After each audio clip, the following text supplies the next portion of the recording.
a local author who just had his debut novel come out. Carlo, thanks so much for joining us here on the Wisconsin Live Desk. Thank you for having me. I'd much rather be with you than be outside. I know, no one wants to be outside right now. That is right. So I see the poster behind you and the books on the table. Tell us all about the sins we inherit. Yeah, so the novel dropped August 15th. It's a story in my mind, a combination of the grit of Breaking Bad and the heart of Fox Tale. It's about a man named Paul Latino who grew up in a Milwaukee neighborhood. His grandfather was the mob boss of Milwaukee. He got his way out of it, went to college, had a successful business career, and at the same time, he was going through a devastating divorce.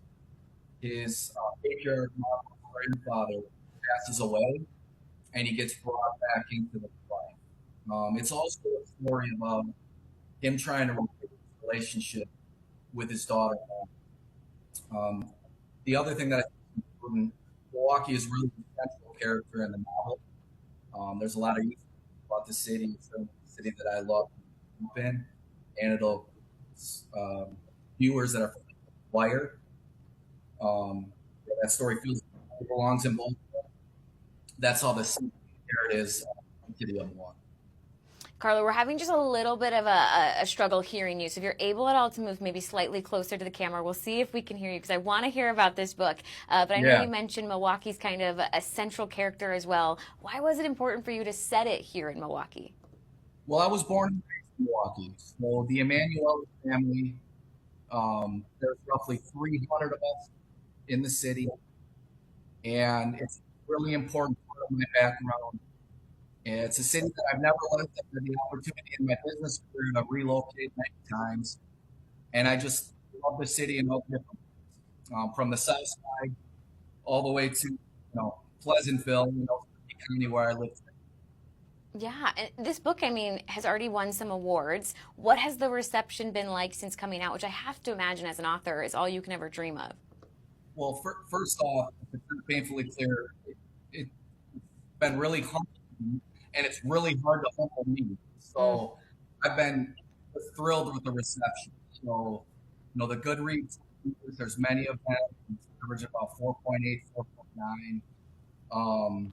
Won the Literary Titan Gold Award, the American Writing Award, Fiction Book of the Year for Suspense and Thriller. It was in the finals for Best Debut Novel. On the short list for Clear Awards, and expecting a few others within the next couple of months.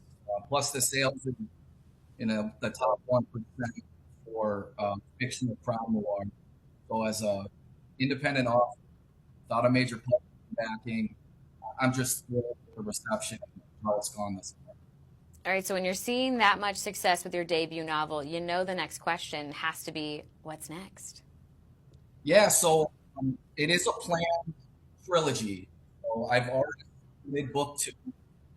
Um, the outline is arcs are complete, and I just finished editing chapter one actually. So I'm expecting and working really hard to get book two out by, which will really expand the world, likely a little bit longer, a little bit more complex.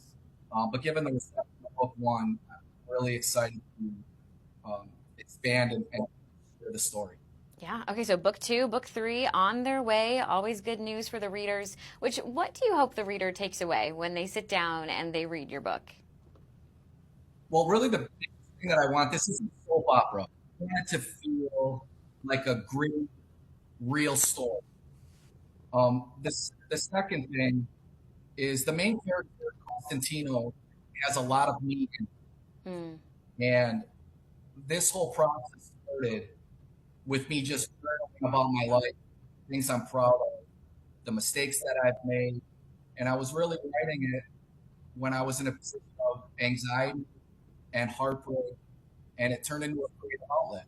Hmm. So, really, for me, I hope that it feels personal to the readers because it's certainly personal to me. Yeah. It's not a shoot 'em up crime drama. It's a gritty story. I mean, talk about anxiety, heartbreak, all feelings so many of us can relate to. Curious though, when you base, Constantino after yourself, is it hard if people don't like the character then? Or do you take that personally? Like, hey, that was based after me. Uh, So, I'm like everybody else. There are some things that I like, some things are not. And I'm at the age, and I got enough characters on my hand. If people don't like me, I'm good with it.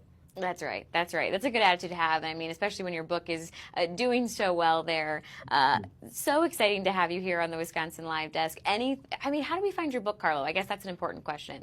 Yeah, yeah, absolutely. So it's available on Amazon. It's still available in retailers locally. Um, with retailers want to expand, they can have the wholesale discounts and influence sparks. It's also in the Noble online. Um, so the reach is pretty broad.